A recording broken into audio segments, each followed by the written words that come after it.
দলের প্রতি সবাই মোটামুটি অনুরোধ। আর বিদ্রোহী প্রার্থী হওয়ার সবই কিছু না, হতেও পারে, ওটা আমরা ঠিক করে নেব।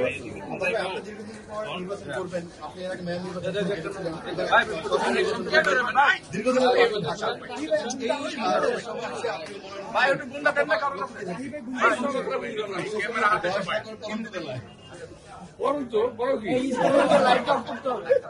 আমি যখন ভাবি না এটা কাউন্ট অনলি। আপনার লক্ষ্য কি থাকবে? আপনার আসলে বলা হচ্ছে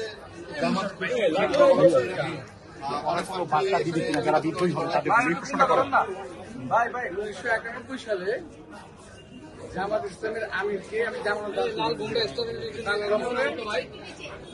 প্রার্থিত অক্ষর শক্তিশালী একটা নির্বাচন দেশের জন্য, দেশের মানুষের জন্য, দেশের জন্য। সুতরাং এখানে জামাত না বিএনপির বড় কথা না,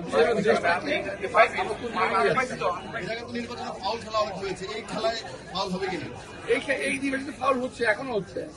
এখন একটা প্রেস ব্রিফিং দেখে আসলাম ফাউল এখন দেখে আসলাম। আরেকটা প্রশ্ন সেটা হচ্ছে সরকারের পক্ষ থেকে বলা হয়েছে জুলাই সনদ বাস্তবায়নের জন্য রাজনৈতিক দলগুলোকেই বসার অনুরোধ করেছে। ইতিমধ্যে জামাতও আহ্বান জানাইছে রাজনৈতিক দলগুলোকে বসার। আপনারা আবার একই টেবিলে বসবেন কিনা? আমি আমার এটা হলো খুব ব্যক্তিগত প্রশ্ন।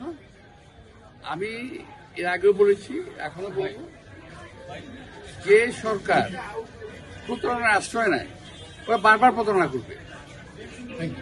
Thank you very much.